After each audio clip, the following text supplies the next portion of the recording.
Welcome friends. রাজ্যের নতুন অর্থমন্ত্রী বকেয়া ডিএ প্রসঙ্গে কি জানিয়েছেন এই ভিডিওতে আমরা আলোচনা করব। একদিনে কিছু হয় না, আমি জানি সমস্যাটা ঠিক কি আছে, এটাও জানি কতটা কাজ হয়েছে আর কতটা কাজ বাকি আছে। আরও কি কি বললেন বিস্তারিত এই ভিডিওতে আমরা জানব, কারণ এই প্রথম প্রতিক্রিয়া পাওয়া গেল নতুন যে অর্থমন্ত্রী পশ্চিমবঙ্গ সরকারের। তো বকেয়া ডিএ নিয়ে তিনি কি প্রতিক্রিয়া দিয়েছেন বিস্তারিত এই ভিডিওতে আমরা জানব। আপনারা জানেন সরকারি কর্মচারী সংগঠনগুলির সঙ্গে যে বৈঠক হয়েছে মুখ্যমন্ত্রী, সেখানে আশ্বাস ছিল আগামী 22শে জুন রাজ্য বাজেটে সরকারি কর্মীদের মহার্ঘ ভাতা নিয়ে ভালো খবর আসবে, এমনটা কিন্তু বলা ছিল। এদিকে পঞ্চম পে কমিশনের যে বকেয়া ডিএ, সেই মামলায় সুপ্রিম কোর্টের দেওয়া নির্দেশ মতো সরকার বকেয়া মেটাতে শুরু করলেও সকলের অ্যাকাউন্টে কিন্তু এখনও টাকা পৌঁছায়নি। এটা একদম ধ্রুব সত্য, কারণ গ্র্যান্ট ইন এইড সহ যে সমস্ত কর্মচারীরা রয়েছেন, সরকারি কর্মচারীরা, পেনশনভোগীরা, তারা 1 টাকাও এখনও পাননি। সব মিলিয়ে বকেয়া ডিএ নিয়ে চর্চা কিন্তু বাড়ছে সরকারি কর্মীদের মধ্যে।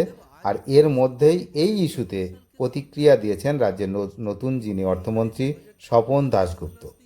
তিনি নতুন মন্ত্রী হয়েছেন এবং দায়িত্ব নেওয়ার পর রাজ্যের সার্বিক আর্থিক পরিস্থিতি নিয়ে কথা বলতে গিয়ে তিনি জানিয়েছেন একটা বাজেট তো করতেই হবে, আগামীতে নিশ্চয়ই সেই বাজেট রয়েছে।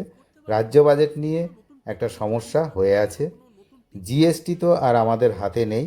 এবং তিনি এটা একদম স্বীকার করেছেন যে বলতে খারাপ লাগছে যে আমাদের এখানে অর্থাৎ পশ্চিমবঙ্গে মূল টাকার যে উৎস, গভর্নমেন্টের যে রেভিনিউ, যে ইনকাম, সেটা হলো মদ আর পেট্রোল। পরিষ্কার অর্থমন্ত্রী জানিয়ে দিয়েছেন যে আমাদের মূল যে ইনকাম পশ্চিমবঙ্গে সেটা হচ্ছে মদ আর পেট্রোল। ভাবতে লজ্জা লাগছে, কিন্তু তিনি বলেছেন যে বলতে খারাপ লাগলেও এটাই সত্যি।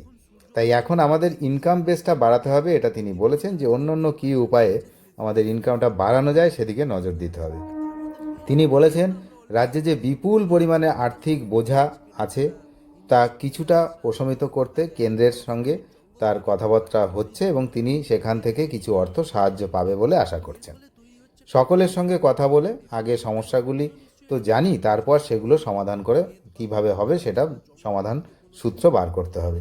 তার মতে আগে সমস্যাগুলো খুঁটিয়ে দেখা প্রয়োজন। এই সময় বকেয়া ডিএ নিয়েও প্রতিক্রিয়া দিয়েছেন অর্থমন্ত্রী। তবে বকেয়া ডিএ প্রসঙ্গে সরাসরি কোনো সময়সীমা না জানিয়ে তিনি বলেছেন রাজ্যের যে অবস্থা এই মুহূর্তে, তাতে একদিনে কিছু হয় না। আমি জানি সমস্যাটা কী আছে, এটাও জানি কতটা কাজ হয়েছে আর কতটা কাজ বাকি আছে। যদিও এই ডিএ ইস্যুতে স্পষ্ট করে কিছু বলতে চাননি মন্ত্রী স্বপন দাশগুপ্ত। তো তিনি যেটা বলেছেন তাতেই অনেকটাই স্পষ্ট। তো অর্থমন্ত্রীর এই বক্তব্যে নয়া সরকারের ডিএ নিয়ে ঠিক কী পরিকল্পনা তা কিন্তু স্পষ্ট হয়নি। কারণ কি? কারণ হচ্ছে কি বিষয় রয়েছে, তিনি সবে দায়িত্ব নিয়েছেন, কোন পজিশানে কতটা কি হয়েছে, কতটা বাকি রয়েছে সেই সব তিনি খোঁজখবর নিচ্ছেন। কাদের টাকা এখনও বাকি রয়েছে, কারা টাকা পেয়েছেন, কত পরিমাণে টাকা পেয়েছেন, বেশি পেয়েছেন না কম পেয়েছেন, কারণ বেশি কেউ পাননি, সবাই কম পেয়েছেন যারা যারা পেয়েছেন। তো এইসব অভিযোগ রয়েছে, তো সেগুলো উনি নিশ্চয়ই দেখছেন। সেই বিষয়ে তিনি সমস্ত কিছু দেখে তারপরে কিন্তু এই বিষয়ে মন্তব্য করবেন। তো এমনটাই কিন্তু ওনার ইঙ্গিত, যে যে যে কয়েকটা কথা দিয়ে নিয়ে বলেছেন তাতে এমনটাই বোঝা যাচ্ছে। রাজ্যের নবনির্বাচিত মুখ্যমন্ত্রী তিনি কিন্তু সরকারি যে সংগঠনগুলো রয়েছে, কর্মচারী সংগঠনগুলো, তাদের সঙ্গে বৈঠক হয় এবং বৈঠকে তিনি আশ্বাস দিয়েছিলেন যে ষষ্ঠ বেতন কমিশনের ভিত্তিতে থাকা যে বকেয়া ডিএ, সেটা নিয়ে 22শে জুন যে বাজেট পেশ হবে, আগামী 22শে জুন, তো সেখানে সুখবর আসবে। আপাতত রাজ্যের যে লক্ষ লক্ষ সরকারি কর্মচারী ও পেনশনভোগীর নজর কিন্তু ওই 22 তারিখের বাজেটের দিক। এখন বিষয় হচ্ছে যে সেই দিন কী সুখবর আসবে। ডিএ যেটা 18% আছে সেটা বৃদ্ধি পাবে কিনা, সেটা তো বৃদ্ধি পাবে 100% নিশ্চিত যে ডিএটা 18 থেকে বৃদ্ধি পাবে। এবার কত শতাংশ বৃদ্ধি পাবে সেটা আমরা ওই দিন জানবো। এবং বকেয়া ডিএ নিয়ে কি বিষয় উঠে আসে, সেটার জন্য কোনো স্পেশাল বাজেটে কোনো অর্থ বরাদ্দ হয় কি না, এই বিষয়গুলো কিন্তু আমরা লক্ষ্য রাখবো। কিন্তু যা হোক, পরিশেষে একটা কথাই বলা যায় যে দিন আর দিন, দিন আর দিন, দিন তো পেরিয়েই যাচ্ছে। যাদের বয়স হচ্ছে আমার এখানে অনেকেই কমেন্ট করছেন যাদের বয়স 86 বছর, 87 বছর, 90 বছর, তো তারা আর কতদিন ওয়েট করবে? এই যে বিষয়টা, সেটা কিন্তু আমাদের প্রত্যেককে ভাবাচ্ছে।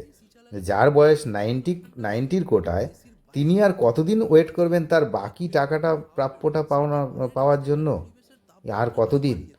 2000 সেই 8 থেকে বাকি, এখন 2026, তাহলে আমার বাকি পয়সাটা কবে পাবো? যারা হচ্ছে কর্মরত রয়েছেন বা এজ কম, তাদের জন্য তো তারা ওয়েট করতে পারেন, কারণ তাদের সময় রয়েছে। কিন্তু যাদের বয়স 90 প্লাস, যাদের এজ হয়ে গেছে, তারা আরও ওয়েট করতে হবে এখনও এই বকেয়া টাকার জন্য। যেদিকে যে ওষুধপত্রের দাম দিন দিন বাড়ছে, তারপরে বাজারের যে অন্য অন্য জিনিসপত্রের, নিত্য প্রয়োজনীয় জিনিসপত্রের যে সমস্ত দাম, সেগুলো উত্তরোত্তর বৃদ্ধি পাচ্ছে, আর বকেয়া টাকাটা হাতে আসছে না। তারপরে পেনশনের ওই কয়েকটা টাকা, সে তা দিয়ে কিভাবে তাদের সংসার চলে, সেই খবর কতজন রাখে? অনেক ধন্যবাদ শেষ পর্যন্ত দেখার জন্য।